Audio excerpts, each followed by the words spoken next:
Hi, hello students. Welcome to our channel. ఈ రోజు వీడియోలో మనం 10th class maths chapter 1 real numbers example 2 చూస్తున్నాము. Example 1 ఆల్రెడీ కంప్లీట్ అయిపోయింది అండ్ మీకు next example 3, 4 and next exercise కూడా ఈ వీడియో లాస్ట్ లో డిస్ప్లే అవుతుంది, చెక్ చేసుకోవచ్చు.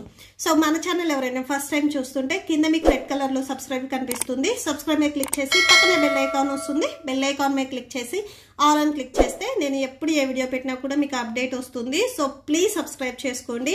ఎగ్జాంపుల్ 2 చూడండి. Find the LCM and HCF of 6 and 20 by the prime factorization method. So ఇక్కడ ప్రైమ్ ఫ్యాక్టరైజేషన్ మెథడ్ అని చెప్తున్నారు. సో ఇక్కడ మీరు ఓన్లీ ప్రైమ్ నెంబర్స్ ని యూజ్ చేయాలి.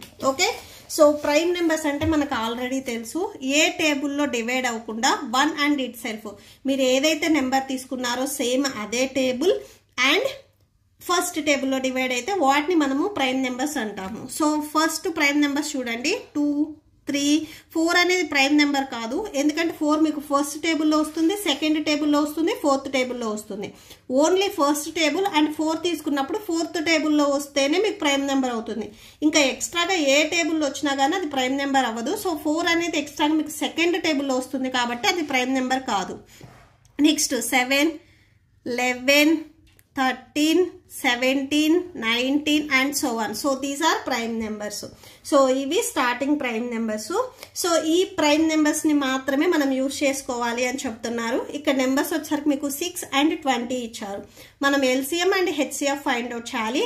సొల్యూషన్ చూడండి. ఫస్ట్ నేను సపరేట్ గా 6 కి అండ్ 20 కి ఫ్యాక్టర్స్ ఫైండ్ అవుట్ చేస్తున్నాను. Factors of 6. సో 6 కి ఫ్యాక్టర్స్ చూడండి. ఫస్ట్ 6 మీకు second table, so prime numbers తీసుకోవాలి అని చెప్తున్నారు. సో ఫస్ట్ ప్రైమ్ నెంబర్ 2 నుంచి స్టార్ట్ చేయండి. 2తో డివైడ్ అవ్వకపోతే నెక్స్ట్ ప్రైమ్ నెంబర్ కి వెళ్ళండి. సో ఇక్కడ 6 అనేది మీకు 2తో 3తో డివైడ్ అవుతుంది. So but first prime number 2 ఉంది కాబట్టి 2 నుంచి స్టార్ట్ చేసుకోవాలి. Okay, 2 3s 6. సో ఇక్కడ నెక్స్ట్ మళ్ళీ 3 వచ్చేసరికి మీకు థర్డ్ టేబుల్లోనే డివైడ్ అవుతుంది. ఈ 1 అనేది ఎప్పుడు మనము ఫ్యాక్టర్స్ లో రాయకూడదు. ఓకే, సో 1 అనేది మీకు ప్రైమ్ నెంబర్ కాదు. సో ఇక్కడ ఫ్యాక్టర్స్ లో మీరు రాయకూడదు. So 2 into 3. సో 6 ఫ్యాక్టర్స్ వచ్చేసరికి 2 and 3. And next factors of 20. So 20కి ఫ్యాక్టర్స్ చూస్తున్నాము. సో 20కి చూడండి. సో ఫస్ట్ ప్రైమ్ నెంబర్ 2 కదా, 2 నుంచి స్టార్ట్ చేయండి. 2 10s 20, 2 5s 10, 5 1s. సో దీనికి ఫ్యాక్టర్స్ చూడండి. 2 into 2 into 5, 1 రాయొద్దు. Okay, so 2 into 2 into 5. So ఇక్కడ ఇప్పుడు మనము ఎల్సిఎం అండ్ హెచ్సిఎఫ్ రాయాలి. సో ఫస్ట్ ఎల్సిఎం అడిగారు కదా, ఎల్సిఎం ఆఫ్ 6 and 20. 6 and 20కి ఎల్సిఎం మనం ఎలా రాస్తాము అంటే ఫస్ట్ చూడండి, ఈ 2 నెంబర్స్ లో ఏవి కామన్గా ఉన్నాయి అనేది చెక్ చేయండి. ఇక్కడ మనకి కామన్ గా ఈ 2 అనేది మీకు ఈ నెంబర్ లో ఉంది, ఈ నెంబర్ లో ఉంది. సో ఈ 2 అనేది మనము ఫస్ట్ సింగిల్ టైం రాసుకోవాలి. ఈ పెయిర్ నుంచి ఈ 2 అనేది సింగిల్ టైం రాసుకోవాలి.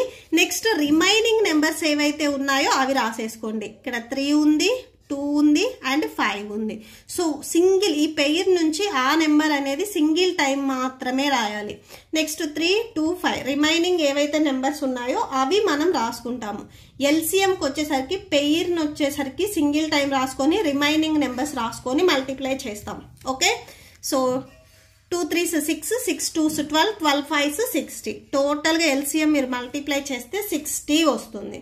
ఓకే, నెక్స్ట్ హెచ్సిఎఫ్ చూడండి. HCF of 6 and 20. So 6 and 20కి హెచ్సిఎఫ్ చూసినట్లయితే హెచ్సిఎఫ్ అంటే ఈ రెండిట్లో కామన్గా ఏదైతే ఉందో సేమ్ ఓన్లీ అవి మాత్రమే రాస్తాము. ఈ రిమైనింగ్ నెంబర్స్ అనేవి రాయము.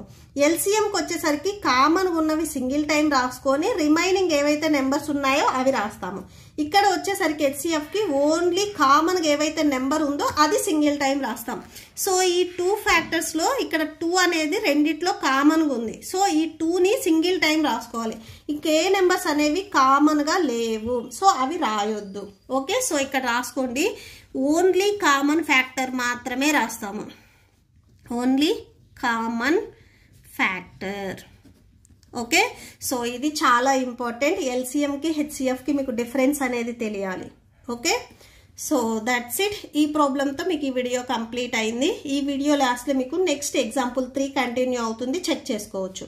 మీకు ఈ వీడియో నచ్చితే ప్లీజ్ లైక్ చేయండి, మీ ఫ్రెండ్స్కి షేర్ చేయండి అండ్ మన ఛానల్ని సబ్స్క్రైబ్ చేసుకోండి. Okay, thank you and thanks for watching.